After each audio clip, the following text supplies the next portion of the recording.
Assalamualaikum warahmatullahi wabarakatuh. Halo Sobat Gerobokan Gokil semuanya, sehat ya untuk hari ini ya. Rocky Gerung ini selalu tendensius kepada Pak Jokowi ya, selalu dan selalu. Nah, kali ini sungguh sangat keterlaluan.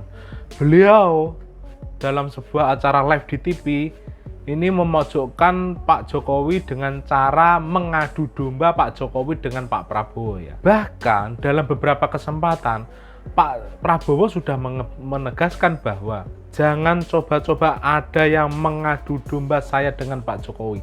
Dan itu clear dikatakan oleh Pak Prabowo ya. Nah, hal tersebut juga tercerminkan dalam statement-statement Pak Prabowo di khalayak umum tentang Pak Jokowi ya. Dan tentunya ini membungkam ocehan Rocky Gerung yang mencoba-coba untuk mengadu domba Pak Jokowi dan Pak Prabowo. Seperti apakah sih videonya? Langsung saja kita reaction bersama-sama video berikut ini. Pak Jokowi sekarang cemas karena Prabowo berusaha memasukkan sebanyak mungkin partai politik. Padahal prinsipnya less is more. Dungu Rocky Gerung. Gue yang sedikit itu mesti dibagi dengan Jokowi udah gak cukup akhirnya. Jadi saya kira cerdik juga Prabowo. Masuklah PDIP, masuklah Nasdem, masuklah semua itu. Akibatnya apa? Ya Jokowi tersingkir.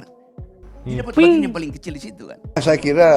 Saya kira itu ya keliru ya menurut saya ya, secara seorang intelektual, seorang akademisi walaupun punya pandangan yang dia yakini tapi tidak boleh pakai kata-kata yang seperti itu menurut saya. Saya masuk kabinet, saya lihat Pak Jokowi dari dekat, saya menterinya beliau, saya melihat keputusan-keputusan beliau, saya lihat pengarahan-pengarahan beliau, semuanya untuk kepentingan bangsa dan rakyat. Ya tapi saya kira beliau, Pak Rocky Gerung, saya kira juga sebagai sebagai akademisi, sebagai ahli filsafat, seharusnya ya tidak seperti itu. Saya bergabung dengan Pak Jokowi, walaupun kita telah berseberangan, berkompetisi dengan tajam selama 2 kali pemilihan umum. Begitu beliau mengajak saya kira saya berpikirnya itu mungkin hanya setengah jam. Dan saya mengatakan saya gabung.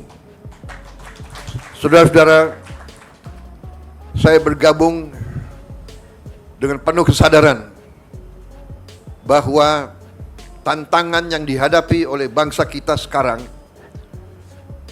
tidak semakin mudah dan tidak semakin sederhana. Dengan ajakan Pak Jokowi untuk bergabung, dengan saya masuk ke pemerintahan, dengan saya ikut dari dekat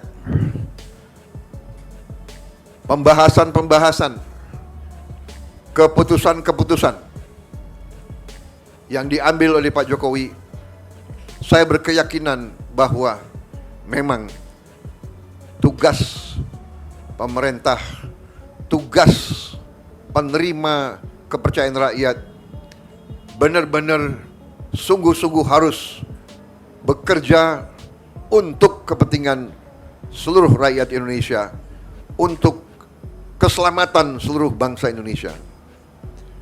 Dengan demikian, waktu saya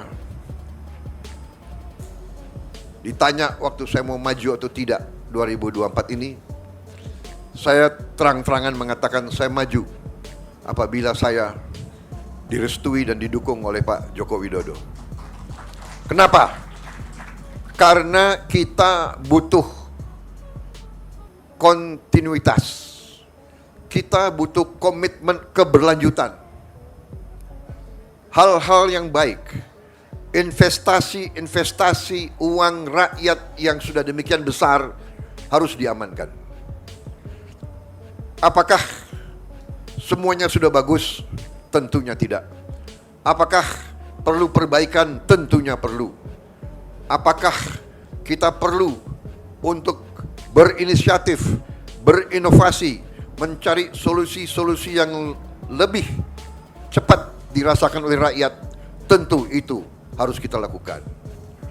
Saudara-saudara sekalian, alhamdulillah rakyat telah mengambil keputusan, rakyat telah memberi mandatnya kepada Prabowo dan Gibran, tapi kami hanya tokoh. Tidak mungkin hanya dua orang yang akan selesaikan masalah bangsa. Kami maju dengan kesadaran bahwa kami didukung oleh suatu kumpulan tokoh, kumpulan kekuatan yang sangat besar. Kami merasa itu dan kami membutuhkan itu. Di antaranya adalah kekuatan Nahdlatul Ulama, kekuatan ormas Islam yang moderat, kekuatan Islam yang inklusif, kekuatan Islam yang rahmatan lil alamin. Karena itu strategi dan program yang sudah dirintis oleh Pak Joko Widodo dan pemerintah beliau, kami anggap adalah landasan fondasi yang sangat kuat. Dan kami akan membangun di atas fondasi itu. Saudara-saudara sekalian, saya kira tidak akan lama saya bicara di sini ya. Kelemahan seorang politisi kalau dikasih podium nggak mau berhenti bicaranya itu. Saya tidak akan ulangi apa program kami sudah jelas. Tapi intinya adalah setelah saat-saat ini menunggu penyerahan mandat yang final tanggal 20 Oktober yang akan datang, masa ini kami gunakan sebenar-benarnya dan sesungguh-sungguhnya untuk menyiapkan diri. Kami belajar masalah, kami kumpulkan para pakar, kami diskusi dengan semua unsur untuk kami rumuskan langkah-langkah sehingga tanggal 20 Oktober nanti dengan penyerahan mandat tidak akan ada vakum, tidak akan ada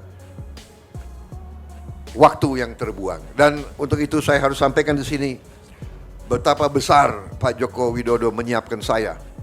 Saudara-saudara sekalian, beliau seorang yang boleh saya katakan sangat teliti. Beliau sangat teliti. Mungkin karena itu saya kalah 2 kali sama beliau itu. Tapi saya juga tidak kalah akal. Kalau 2 kali kalah lebih baik kita belajar dari orang yang menang gitu. Tapi sampai sekarang pun beliau memperhatikan dan saya merasa saya disiapkan benar-benar. Kemarin saya masih dipanggil Menhan kan. Sekarang sudah lebih akrab Mas Bowo. Jadi Mas Bowo nanti harus berangkat ke sini, ketemu ini. Jadi beliau yang siap Pak, siap. Benar, saya ke Tiongkok atas petunjuk beliau, ke Jepang. Sekarang saya diperintahkan untuk ke Timur Tengah, sangat penting.